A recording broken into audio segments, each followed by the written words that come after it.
¿cómo están? Soy Elise Bayán Y yo soy José Utoreras, también conocido como Planeta Errante. y les damos la bienvenida a Jugo de Ciencia, un podcast de dos astrónomos que hablan de cualquier cosa de ciencia. Y hoy les traemos un tipo de episodio de mis favoritos. Vamos a hablar de descubrimientos accidentales. Sí, son entretenidos estos episodios. Sí, para mí los más entretenidos son estos y los de chascarros, porque son muy relajados y aprendemos varias cosas. ¿Y qué nos vas a enseñar hoy, José? Porque José va a partir con la primera historia de descubrimientos accidentales de hoy. Diría que este es uno de los descubrimientos accidentales más famosos en astronomía, pero no les voy a adelantar nada hasta que lleguemos al punto del accidente. Para esta historia nos tenemos que remontar a los años 60 en los laboratorios Bell en Estados Unidos, donde tenían una antena que tiene una forma como de un cuernófono, es como un cuerno, de hecho, de unos 15 metros de largo, es grande. Sí, 15 metros. 15 metros de largo, dijiste, es como un cuerno y uno se imagina un cuerno, no sé, de 40 centímetros. ¿Qué 15 metros? 15 metros. Y la idea era usarlo junto a un sistema satelital que se llamaba ECHO, que eran satélites que enviaban, no al espacio, pero a gran altura, mediante globos. No eran satélites como los que tenemos hoy, que están orbitando en torno a la Tierra, sino que eran satélites temporales que elevaban mediante globos. Y la idea era usar esta antena junto con estos satélites como un sistema de comunicación a larga distancia, en los 60, así que era bastante adelantado. Pero luego, cuando se comenzaron a usar otros satélites que estaban orbitando la Tierra, este sistema se volvió obsoleto, bastante rápido. Y ahí quedó la antena. No tenía uso. Sin fines comerciales, claro. Y ahí fue cuando dos personas, dos radioastrónomos, Arno Pencial y Robert Wilson, toman esta antena y aprovechan la oportunidad para analizar señales de radio que provienen del espacio exterior. Y para hacer esto, lo primero que necesitaban hacer era poder eliminar todo el ruido posible. Pensé que ibas a decir que lo primero que había que hacer era mirar al espacio exterior. Lo primero que había que hacer era mirar al espacio. Claro. No, lo primero que tenían que hacer era saber cuánto ruido había de ondas de radio desde la Tierra, para después eliminar eso. Porque esto iba a tener interferencias de señales de ejército o señales radiales que hubiese en alguna ciudad. Todo eso se iba a detectar con esta antena. Claro. Y bueno, Penzias y Wilson testearon todo lo que se les ocurrió para descartar fuentes de radiación de ondas de radio. Apuntaban el telescopio a ciudades para ver cuántas ondas de radio emitían y después compararlo con el ruido, pero nunca lograron eliminar todo el ruido. Eventualmente se dieron cuenta que dentro del cuerno de la antena habían pájaros anidando. ¡Wow! Entonces, en un momento dijeron, hoy tal vez este es nuestro problema. Y no solamente eran los pájaros, sino que los pájaros se hacían adentro de la antena. Y esto es chistoso, porque para el excremento de pájaro tenían un nombre sutil, para no decir excremento de pájaro. Lo llamaban sustancia dieléctrica blanca. Entonces, ahuyentaron a los pájaros, sacaron la sustancia dieléctrica blanca que estaba pegada en la antena. Cuentan en historias que tenían problemas con los pájaros, manteniéndolos fuera. Entonces los atrapaban y después se lo enviaban a alguna persona por correo. O sea, enviaban a los pájaros por correo para alejarlos. Pero... No sé. Esto Y después es todo muy raro. volvían a liberar a los pájaros y los pájaros volvían a la antena. Tenían que haberlos mandado más lejos. Claro. Es muy extraña la historia, sí. No sabían qué hacer con los pájaros. Pero bueno, eventualmente se dieron cuenta de que no había caso. Tampoco eran los pájaros los que estaban haciendo la interferencia. Seguían con ese ruido de ondas de radio.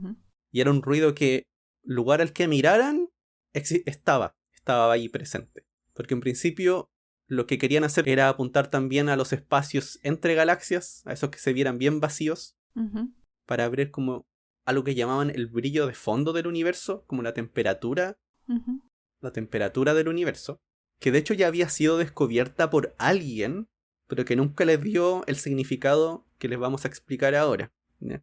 Esto yo no tenía idea. Yo tampoco. Sí. Eventualmente, Penzias y Wilson escucharon de otro grupo en la Universidad de Princeton, donde habían 3 personas, Robert Dick, Jim Peebles y David Wilkinson, que estaban también preparando un proyecto para investigar ondas de radio desde el espacio exterior. Ujú. ¿Y por qué querían hacer esto? Porque con esto querían buscar evidencia de la teoría del Big Bang, que el universo en el pasado estaba mucho más concentrado y esto debía haber dejado algún brillo residual de esa época en el cual el universo estaba todo más juntito. Ujú. ¿Y cómo funcionaba eso?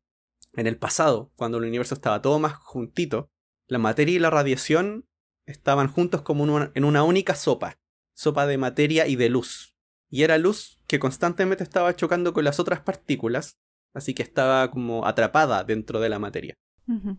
Pero a medida que el universo se fue expandiendo, que es lo que nos dice la teoría del Big Bang, que el universo se expande, el universo se fue enfriando y la luz en algún momento se pudo escapar de esta celda que uno podría imaginarse. Dejó de estar atrapada por la materia. Es como si se hubiese disipado una neblina y la luz finalmente puede viajar más lejos. Claro. Y esa luz llega hoy a nosotros. Pero como el universo se expande, llega con mucho menos energía y debería verse como un brillo uniforme en todo el cielo en ondas de radio. Esa era la hipótesis. Hoy, en ese momento, deberíamos poder encontrar ondas de radio que vienen desde todas partes del universo, que representan esta época final en la cual la luz se escapó de la materia, que sería como el momento de libertad de la luz. Y ahí fue cuando Penzias y Wilson contactaron a Robert Dicke y le dijeron, oye, ¿sabes qué? Parece que nosotros ya descubrimos lo que están buscando ustedes con nuestra antena. Y ahí fue el grupo para allá, vieron los datos que tenían, vieron esta señal del ruido y que se ajustaba exactamente con la predicción de Robert Dicke. Y ahí les dijo, después cuando él volvió a la Universidad de Princeton, les dijo, chicos, nos ganaron. Sí, creo que es lo más impresionante de esta historia, bueno, que no conocían ningún detalle ni de los pájaros ni nada de esto, pero sí siempre me ha llamado la atención de esta historia es lo bien que la medición correspondía a la predicción, porque muchas veces Sí. las cosas no cuadran tanto al principio, pero esto era como muy perfecto. Sí. Y bueno, aquí cuentan que para evitar cualquier conflicto decidieron publicar los resultados al mismo tiempo. Y a pesar de que esta publicación es súper importante porque lo que habían descubierto es lo que hoy llamamos el fondo de radiación de microondas, que es una de las evidencias más sustanciales de la expansión del universo. Ujú. El título del artículo es La medida de un exceso de temperatura de antena a 40.080 megaciclos por segundo. Es como, esto no te dice nada. No, no dice nada. Nada. Pero a lo No dice mejor absolutamente nada. quizás estaban también siendo cautelosos. Sí. Pero en el otro paper es como... Ahora igual se hace eso, de que está el paper de la observación que tiene un título y el paper de la teoría, Ujú. pero aún así se usan unos títulos un poco más, no sé, más claros. Pero sí, tiene razón. Ellos, por lo menos Wilson dice que cuando pasó esto, también para ellos esto no fue como un momento de, eso es, sino que igual tenían dudas. Claro. Mm. Y que la importancia del descubrimiento no fue inmediata, sino que se fue entendiendo de a poco. No fue inmediato. Claro. Claro. Y fue por este descubrimiento finalmente que Wilson y Penzias reciben el premio Nobel en 1978. Sí. Así con las palomas. No recuerdo quién fue, pero ahí vi una frase de que alguien decía, o bien vimos el nacimiento del universo, o hemos visto una pila de excremento de paloma. Bueno, por suerte para ellos no vieron la pila de excremento. Fue lo primero. Claro. Sí. Y bueno, esa es mi historia. Buena historia la del CMB. Buena historia, me gustó. ¿Qué vas a contar tú, Elis? Nosotros vamos ahora a viajar al pasado. Al pasado pasado. Más atrás todavía. Sí, vamos a irnos a los tiempos de Arquímedes. Así de ya atrás. eso es bien antiguo. Sí. Y yo creo que esta historia mucha gente la conoce. Pero no importa, a mí me gusta. Me da igual, la voy a contar. Yo la voy a contar. Al final les voy a contar por qué. Bueno, Arquímedes es de estas personas que eran sabios de la época. Era físico, ingeniero, inventor, astrónomo, matemático. Bueno, como todos estos sabios griegos de la época. Un poco de todo. Ujú. Y él vivía en Siracusa, en Sicilia. Nació el 287 a.C., para que se hagan una idea de lo atrás que estamos viajando. Mucho, mucho más atrás que Penzias y Wilson. Y una de las anécdotas más conocidas sobre Arquímedes tiene que ver con una corona de oro. En aquella época, el rey de Siracusa, el dictador de aquella época, se llamaba Hierón II. Y aparentemente... sí, era un dictador. ¿Era dictador? Sí. Hierón aparentemente era cercano a Arquímedes. No se sabe si puede haber tenido alguna relación familiar o sencillamente eran amigos cercanos, pero era cercano a Arquímedes. Y lo que pasó es que Hierón le solicitó a un orfebre que le hiciera una corona de laurel, esas típicas coronas que uno ve en las estatuas romanas, la coronita de laurel de oro macizo. Y obviamente para eso Hierón le entregó el oro al orfebre para que le hiciese la corona. Pero ya en aquel entonces se sabía cómo hacer aleación de oro. O sea, estaba ya el oro de 24 quilates, que es el oro macizo, pero también estaba el oro de 14 quilates, que es una mezcla más o menos mitad de oro, mitad de otra cosa, y que tiene apariencia dorada igual.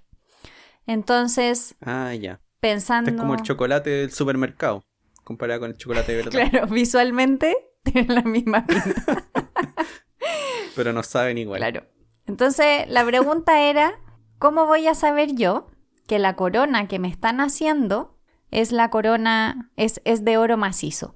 Porque tú puedes pesar la corona, pero eso no te va a decir si es de oro o no. Porque podrías reemplazar la mitad del oro o lo que sea, dependiendo de la densidad del metal. Podrías reemplazarlo y que pesara el oro que te entregó la persona. Y como una corona de laurel no tiene una forma fácil de medir el volumen, no puedes medir la densidad de la corona, que es lo que necesitas para finalmente saber si es de oro o no.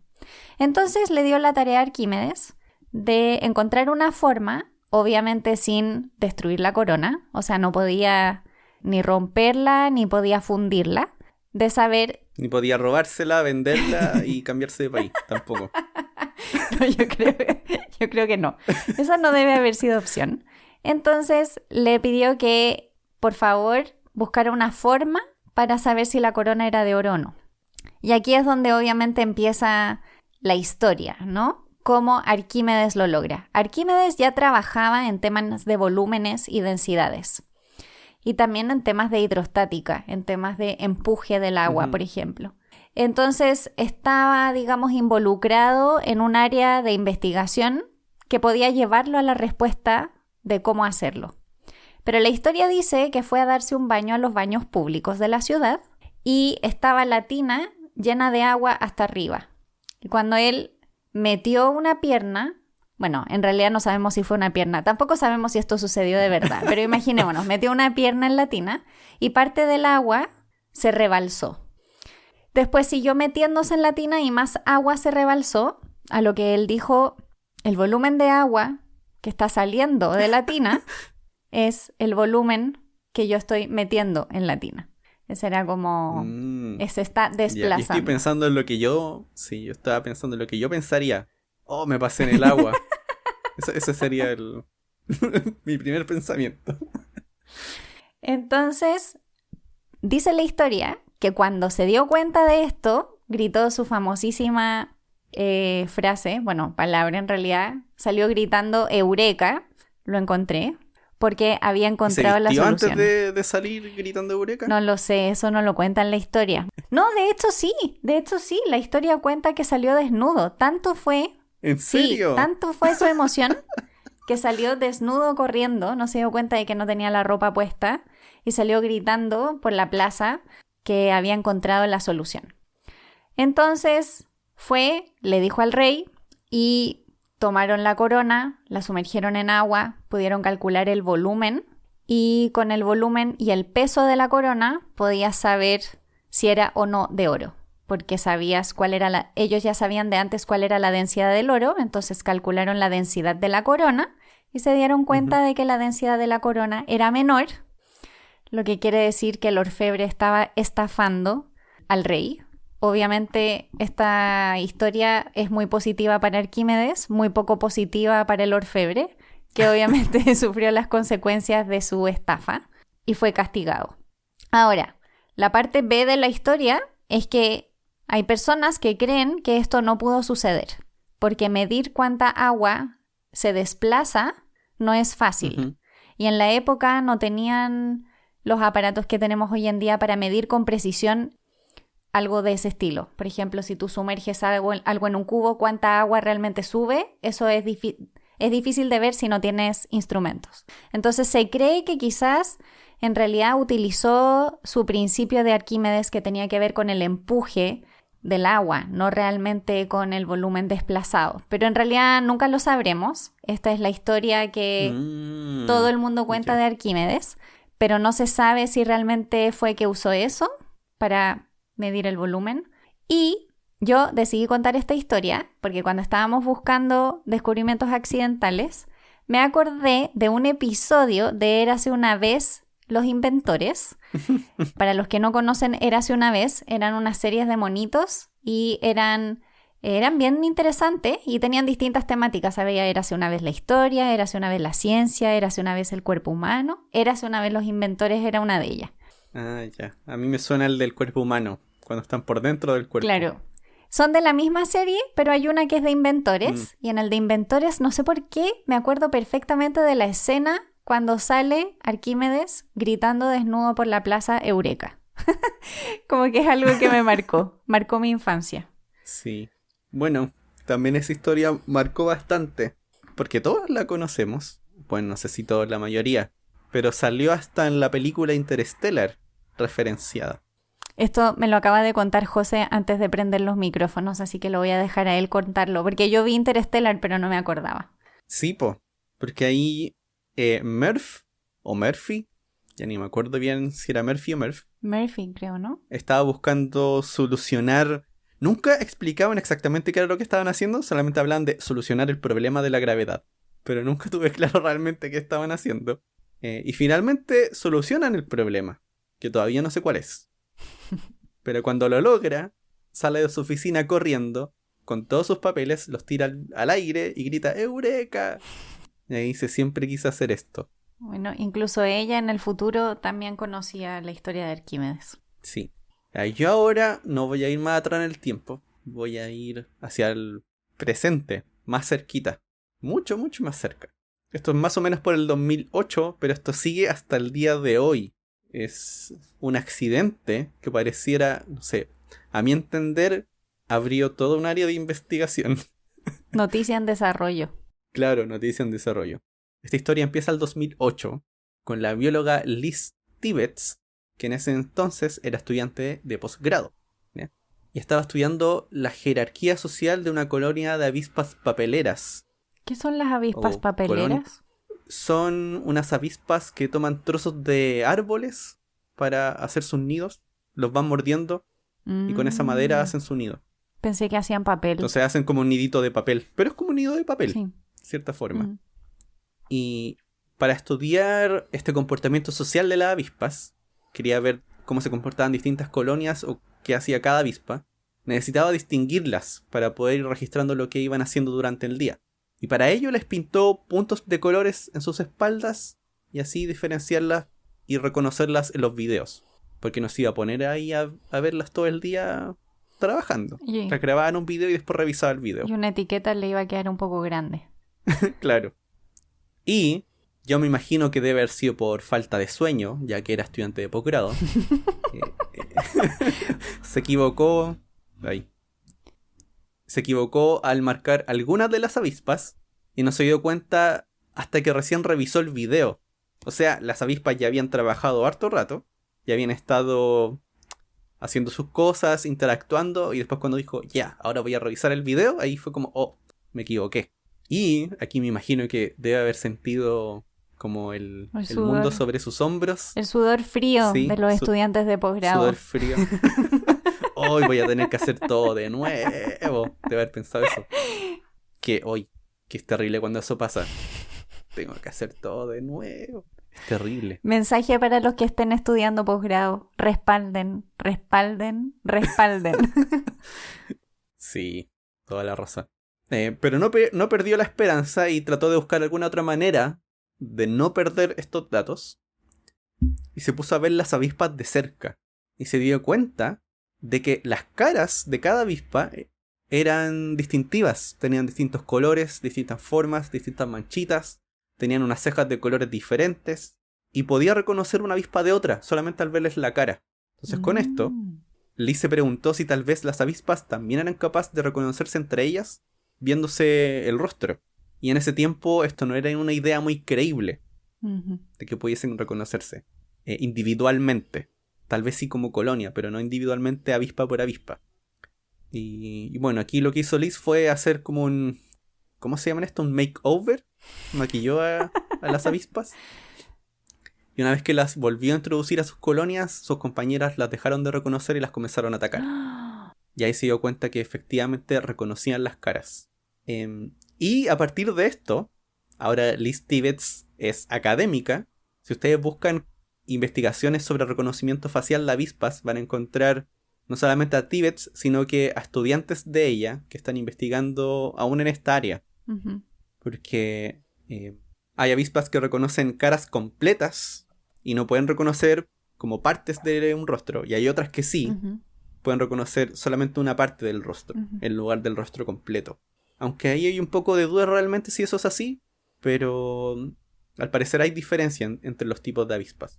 E incluso les pueden enseñar a asociar rostros con cosas malas o buenas. Así como las avispas que tienen tal cosa en la cara o que tienen este tipo de cara son avispas malas, estas son buenas. Les pueden ir como entre comillas educando, dándoles recompensas o castigos. Y son capaces de asociar rostros con alguna otra característica. Y todo esto porque metió la pata al principio. El sudor frío al final fue positivo. Ese momento de trauma la ha llevado a abrir una nueva línea de investigación. Sí, una nueva línea de investigación donde ahora tiene estudiantes propios investigando el reconocimiento facial de las avispas. Qué genial, sí, porque las avispas, yo no sé cuántas avispas hay en una colonia, pero deben haber hartas. Y uno piensa, claro, cuando son tantos miembros de una colonia que no se van a reconocer. Qué interesante. Sí. Muy raro, muy raro. No hay que subestimar a los bichos. No, y si no, vean todas las películas de monitos que hay de bichos. Hay hartas. O los documentales de los bichos. También los documentales.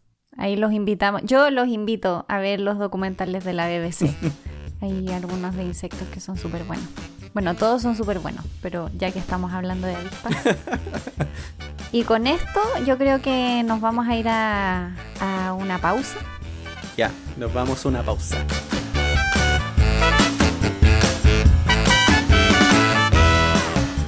¿Sabías que en 1982, durante la construcción de un camino en Titusville, Florida, los trabajadores encontraron restos de huesos humanos? Cuando finalmente se realizó la excavación para recuperar todos los restos, se descubrieron 168 individuos de más de 7.000 años de antigüedad. Lo más increíble es que en algunos cráneos se encontró tejido cerebral cuyo ADN pudo ser secuenciado.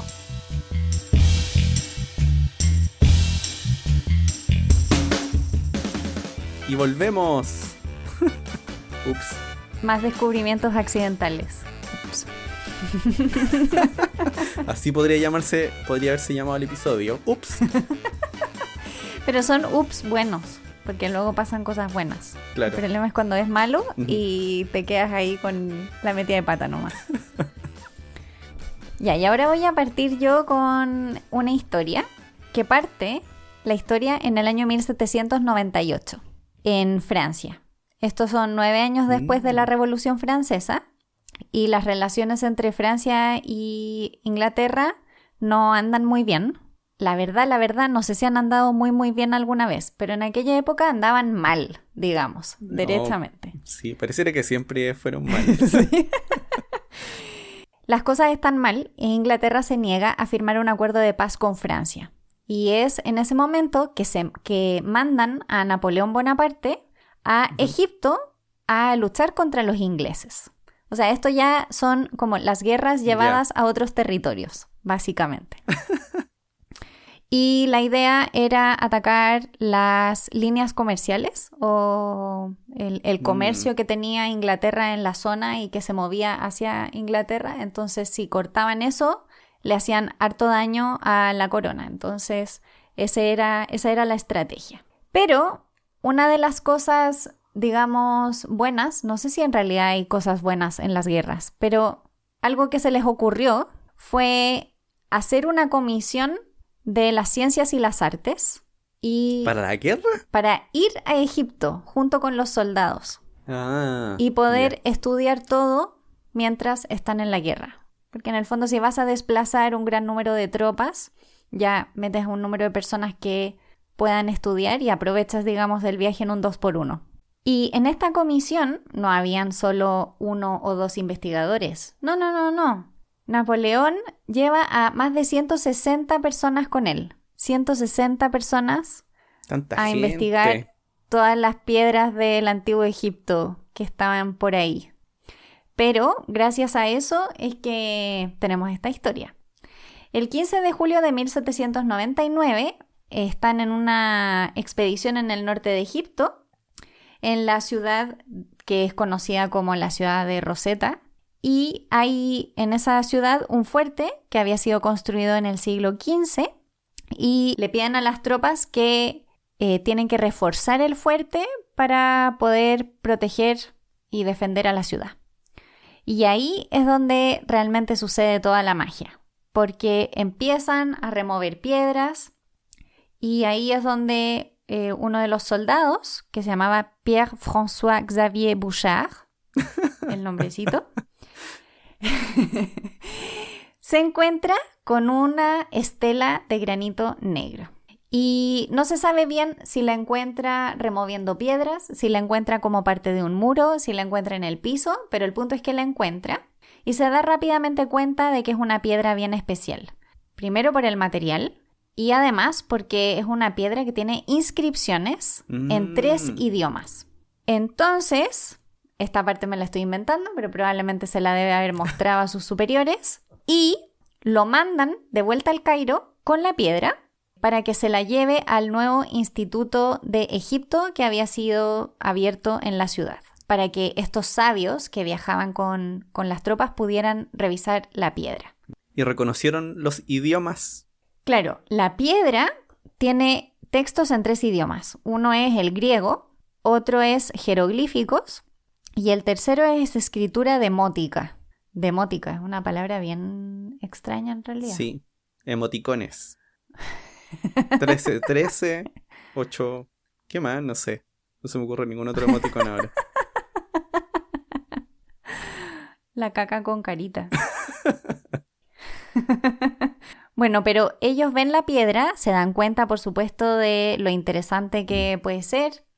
Son capaces de leer el texto en griego y entonces empieza este camino por intentar entender qué es lo que dice en toda la estela, porque los jeroglíficos en la época no se sabían leer, entonces no podías leer esa parte de la estela. Y los investigadores de la época deciden que para poder trabajar con ella necesitan hacer copias del texto. Y se les ocurren distintas cosas. La primera, utilizar como un sello, así como llenarla de tinta y usarla así como de impresión. Sí, yo no sé si habrá habido como algún impacto del uso de la tinta en la roca, ni idea. Pero bueno, fue una de las cosas que hicieron. Y otras de las cosas que hicieron fue con lápiz hacer como calco para poder hacer copias. Así que se hicieron diferentes copias de esta piedra. Rápidamente llega el Tratado de Paz. A principios del año 1800, Francia y Reino Unido, o Inglaterra en la época, no sé, firman un acuerdo de paz, pero el acuerdo de paz incluye que varias de las piezas que han sido robadas, recogidas por Francia tenían que ir a Inglaterra. Y entre ellas, esta piedra de la ciudad de Rosetta. Y así es como a fines del 1802 termina la piedra de Rosetta en el en el Museo Británico de Londres, que hasta el día de hoy se encuentra ahí. Y si van a Londres pueden ir a ver la piedra Rosetta. Además, el Museo Británico es un museo de entrada liberada. Sí, así que también pueden ver los moais de la isla de Pascua allá en Inglaterra. También el Moai negro, sí.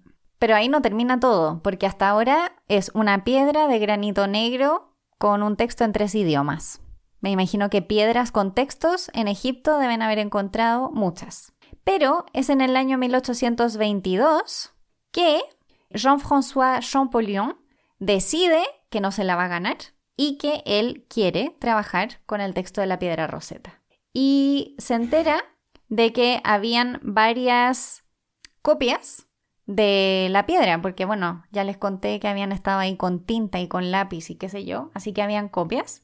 Y se pone a trabajar en eso y la gracia de la piedra Rosetta es que tiene el mismo texto en los 3 idiomas. Entonces es como un diccionario. Y lo que hizo Champollion es que hizo la tabla del primer alfabeto de jeroglíficos. Y con eso, a día de hoy, es que podemos leer jeroglíficos. Podemos es mucha gente porque yo no tengo idea. Pero hay gente que lee jeroglíficos. De hecho, mi hermano es experto en jeroglíficos. En el libro de los muertos en particular. Pero bueno. Como el de la momia, ¿no? Claro, que la vida de mi hermano no se parece en nada a la vida de la momia. No es como... ¿Cómo se llama? Se me olvidó el nombre. No sé, como La Roca. No, estaba pensando en no, él. ese no es, Ya. ese es de otra. No es como Brendan Fraser, Pero sí. entonces.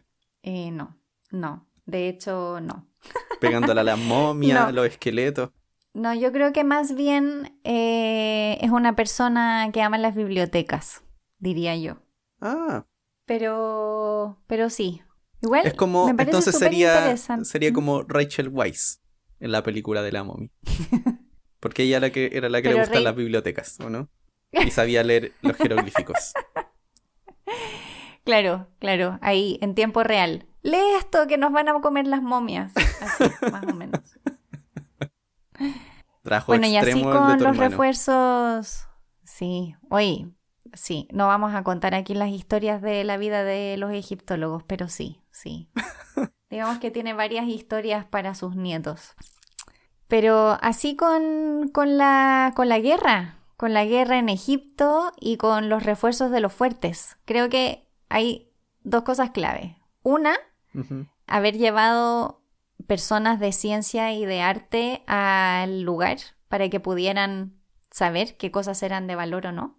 Y otra, que un soldado se haya avispado y se haya dado cuenta de que esa piedra era especial, porque otra persona la pone ahí y deja que la destruyan nomás. Sí. O te la llevan nomás. Souvenir para casa. La voy a dejar ahí en el living. Bueno, y ahora, José, ¿tú qué nos vas a contar? Sí, les voy a contar una historia de una cosa que tiene un nombre muy raro. Así que yo creo que les puedo decir el nombre inicialmente. Porque no van a tener ni idea qué es. Esto se llama daguerrotipo. Como que me suena, pero no sabría decir lo que es. Sí, pero ahí va a quedar claro. De hecho, va a quedar claro inmediatamente cuando empiece a hablar de esta historia. Vamos a continuar en Francia, de hecho. Y es poco después de esto. Principios de 1800. En esta época, aún no habían cámaras fotográficas. Aún no había una manera de poder sacar una foto. ¿Qué era lo que la gente hacía? Usaba algo llamado una cámara oscura. Que era una caja negra, que dejaba entrar la luz por una apertura.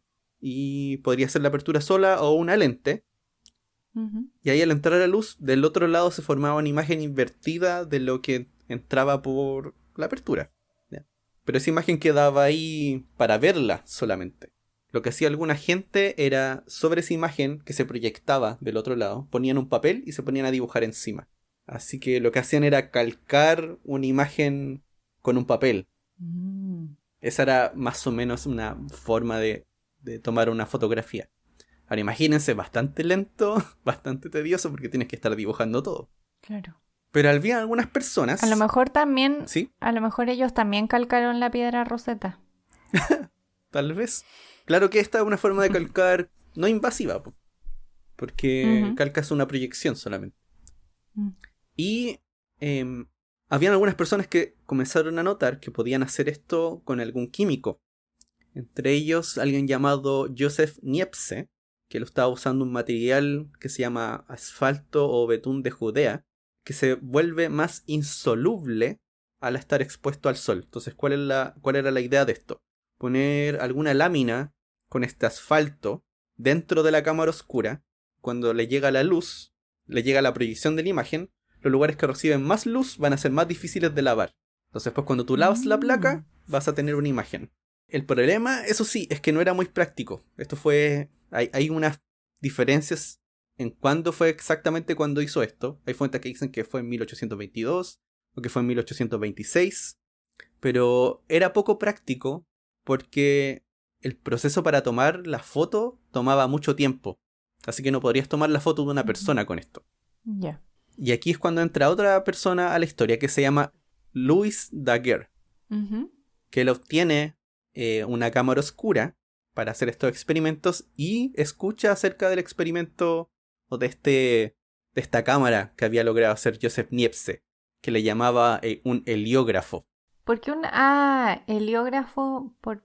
Pero es casi como fotografía, pero en vez de fotografía él la llamaba heliografía, que Mm. tiene la misma base realmente. Uno es como luz y el otro es de sol, Ujú. porque era finalmente la luz del sol la que estaba pasando, que se dispersaba encima de un objeto. Y bueno, Daguerre se pone en contacto con él, le pide que hagan como una especie de sociedad, que trabajen juntos. En un principio, Niepce estaba un poco temeroso de compartir sus resultados, entonces llegan a un acuerdo como de confidencialidad, de que no hiciera público los resultados de forma unilateral, ¿ya? Y si lo hacía, iban a haber algunas multas. Ahí había un contrato entre ambos. Ujú. Y lo que tenía que hacer Daguerre era mejorar esta cámara. Terminan mejorándola a lo más posible, usando la misma técnica, pero no logran hacer nada más. Y eventualmente Niepce fallece antes de que logren mejorar la cámara. Ay, qué pena. Sí. Luego Louis Daguerre comienza a usar otras cosas que estaba usando Niepce, como al final de su vida, que eran placas de cobre plateado expuestas a vapores de algunas sales. Aquí lo que usaban eran vapor de yodo, y cuando estaban junto a este cobre plateado, con este vapor de yodo se producía una fina capa de yoduro de plata, ¿ya? Que liberaba plata al estar en contacto con la luz. Se iba Ujú. desintegrando la plata al estar en contacto con la luz. Se iba separando de esta mezcla. Y con eso pudo lograr generar una imagen, pero era muy tenue. Lo bueno de este método es que era rápido, no necesitabas tener la cámara expuesta demasiado tiempo, Ujú. pero el problema es que la imagen era muy débil. Y estuvo mucho tiempo intentando intensificar el contraste de la imagen. Eso era el problema al final, era un problema de contraste. Claro. No era muy nítida la imagen. ¿Y dónde está el accidente? Un día, una de estas placas, que ya había sido expuesta a la luz, la guardó en un mueble y la dejó ahí.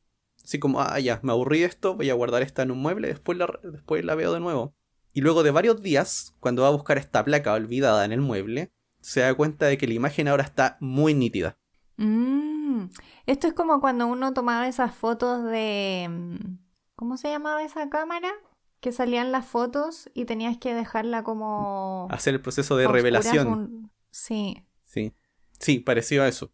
En una cámara oscura, con algún químico, para Ujú. aumentar el contraste de la imagen, sí es parecido. Ya, ese fue el accidente. Ahora había que descubrir qué era lo que estaba pasando. Claro.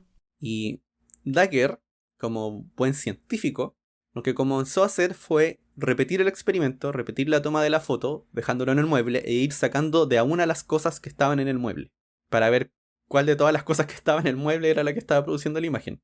La cosa es que una vez que sacó todas las cosas del mueble, la imagen se seguía formando, Entonces no eran las cosas del mueble. pero lo que encontró fue unos residuos dentro del mueble de mercurio, de un termómetro que se le había roto.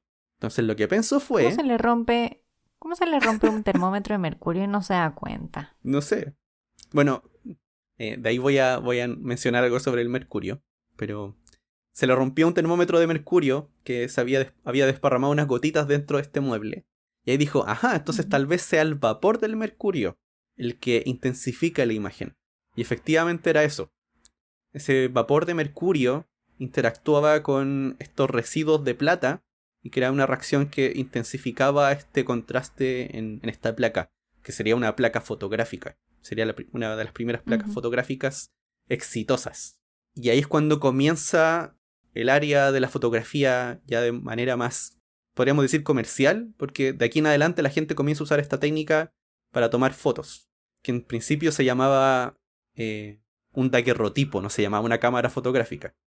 Y usaban así mercurio nomás, así Sí, como si fuera cualquier cosa. sí. Lo que hacían era tomaban la foto y revelaban la cámara, o sea, revelaban la imagen exponiéndola a mercurio que estaba calentado a unos 75 grados Celsius, que liberaba el vapor de Que mercurio. sano. Sí, bueno, lamentablemente, y esto cuenta la historia, muchos de los usuarios, que uno podría llamar eran daguerrotiperos, en vez de fotógrafos, todavía no existía ese nombre, sufrieron severas enfermedades y algunos de ellos murieron debido a la alta toxicidad del vapor de mercurio, que en ese entonces no se tenía idea que era tóxico, no se Claro. conocía ese peligro. Y lo que me gustó de esta historia fue que ya había leído sobre el daguerrotipo, pero no tenía idea qué era, para otro episodio, que fue el episodio de los eclipses, cuando mencionamos la primera foto tomada de un eclipse solar. Tienes razón. Sí, esa foto se tomó en 1851 por Johann Friedrich Berkowski y usó un daguerrotipo para tomar la foto. Y ahí habíamos mencionado, de hecho, esto del mercurio en el funcionamiento de esta cámara fotográfica. Pero, Tienes razón. sí, pero toda esta área, por lo menos del uso de este método, nació porque a Louis Daguerre se le rompió un termómetro en su mueble. Sí, imagínate, ¿qué hubiese pasado si no se lo hubiese roto? Capaz que se hubiese demorado muchísimo más tiempo en darse cuenta de eso. Sí. O la habrían ganado. Porque años Claro, después, también. sí, años después aparecieron otros científicos que, no sé si decir científicos, pero sí. Son científicos porque hacen experimentos que descubrieron otros químicos que podían hacer algo similar. Que no usaban mercurio. Más seguro. Sí. Bueno, no sé, yo al tiro digo más seguro que no sea mercurio, no quiere decir que sea más seguro que el mercurio en realidad. Claro, ¿te imaginas? Usaba plomo. Claro. Radio. También podría haber sido uranio o radio para tomar una foto. Ya, yo ahora me voy a una historia mucho más banal. ¿En serio? Sí, mi primera historia tiene que ver con una serie de animación que veía cuando chica. Mi segunda historia es porque me recuerda a mi familia. Y mi tercera historia es porque tengo esto pegado en la pared por todas partes. Pósters de Chayanne.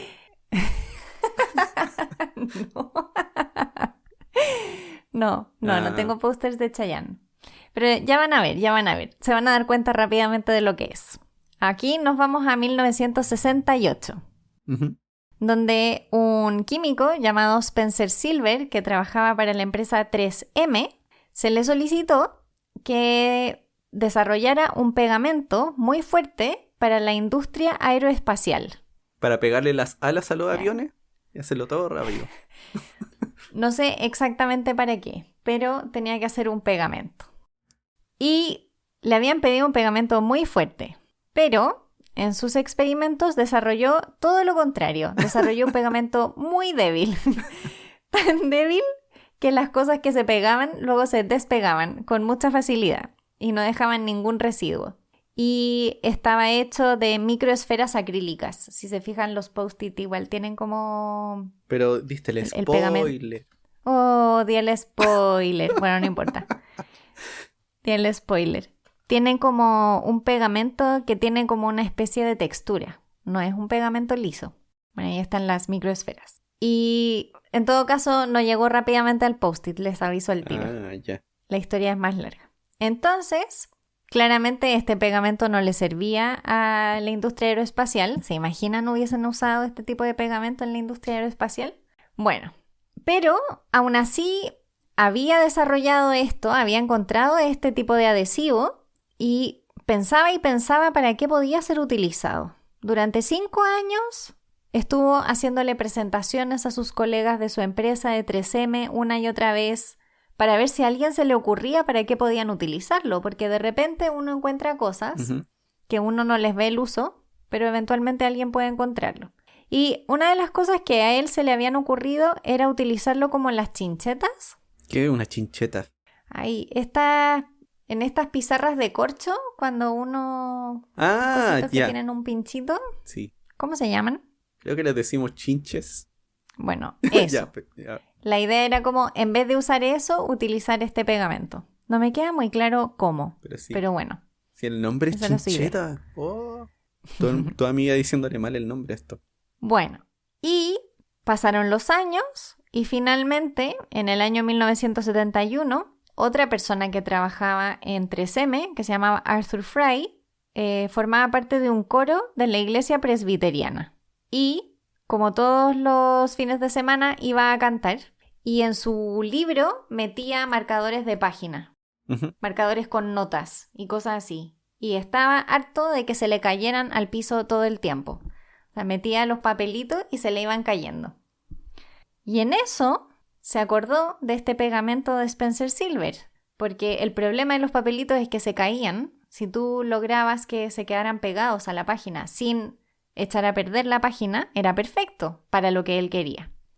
Entonces fue a probar y a hacer pruebas con este pegamento para ver si servía, porque una cosa es lo que decía alguien en los seminarios y otra cosa es la práctica, cómo lo conviertes a la práctica. Y hubo que perfeccionarlo, obviamente, como no estaba diseñado para eso, no era perfecto para eso, pero se perfeccionó y 1 año y medio después el producto ya estaba definido y se le presentó a marketing. Y la idea les gustó, pero decidieron no probar en grandes cantidades porque no sabían si iba a ser exitoso. A mí me mata de la risa esta cuestión porque a veces faltamos tanto de visión, es increíble. Pero bueno, lo hicieron en pequeñas cantidades y le pusieron el nombre Press and Seal. ¿Qué? O sea, perdón, nada que ver. Press and Peel. Así como presiona y pela. O retira. Presiona y despega. Mal nombre. Sí. Entonces lo intentaron vender en 1977 en 4 ciudades, pero la verdad es que no resultó muy bien. Después, en 1980, tuvieron una buena experiencia en Idaho, vendiéndolo. Como que todo esto era un tema de marketing finalmente. Y le pusieron el nombre de Post-it. Y con eso logró funcionar. Empezaron a hacer, porque regalaron muestras y empezó la gente a utilizarlo y pudieron después venderlo en todo el país y finalmente, bueno, en todo el mundo, ¿no? ¿Quién no tiene Post-its o alguna versión de Post-it? Porque de hecho me estoy dando cuenta que los que yo tengo se llaman Sticking. ¿Qué? Sticking. Yo no sé cuáles son los míos, pero tengo uno aquí de 4 colores. Y el famoso, leí, que no sé si será verdad, pero leí que el famoso color amarillo tradicional de los Post-it es porque cuando estaban desarrollándolo, lo desarrollaron con unos papeles que tenían como que les habían sobrado, básicamente, con materiales que ya tenían. Y el papel era de ese color. Y así quedó como el color estándar de los Post-it, por defecto. Qué curioso, ¿eh? Sí. Porque igual es bueno que no sean blancos, creo yo. Sí. Es bueno que tengan color. Mi favorito es el naranjo. O el mostaza. En realidad mostaza este color. Me gusta más el mostaza que el amarillo patito. Sí. Es que estoy viendo los míos. Hay unos acá que tienen como forma de flor. Bueno, ustedes saben, desde esto no se va a poder vender, no le va a servir a nadie, hasta que todos tenemos un montón de Post-its de todos colores y de todas las marcas. Sí, sobre todo los conspiracionistas. Tienen hartos Post-its en las paredes. Así parece. A lo mejor me estoy convirtiendo en conspiracionista, José, porque... Mientras no unas los Post-its con hilos, está todo bien. Ok. Intentaré evitarlo. Bueno, y así la historia de los Post-it, pucha que sí, les conté el final al principio. Pero no importa. Así con las peticiones de la industria aeroespacial y que ahora tenemos todos cuadraditos con pegamento. Qué raro. O sea, nunca me habría imaginado que el origen de la historia de los post-its tenía que ver con el espacio. Jamás lo habría pensado. Nunca. Bueno, hay cosas extrañas. No sé si hace un tiempo atrás vi como una queja en Twitter, pero era como un pantallazo de una persona que había tomado una foto, esto antes pre-pandemia, una foto de una persona arriba del ala del avión pegando como una especie de cinta adhesiva, que parecía duct tape, esta cinta como plateada, de ducto, así como Sí. que uno de repente tiene en la casa.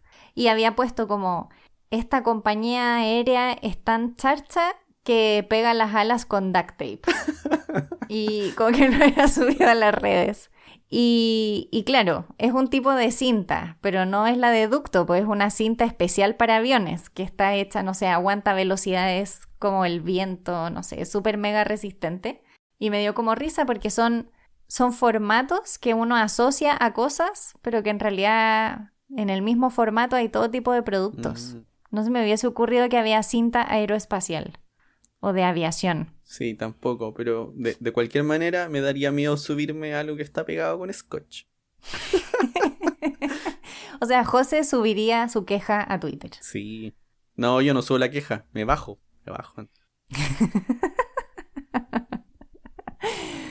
Bueno, no creo que viajemos pronto, así que no te va a pasar. Sí.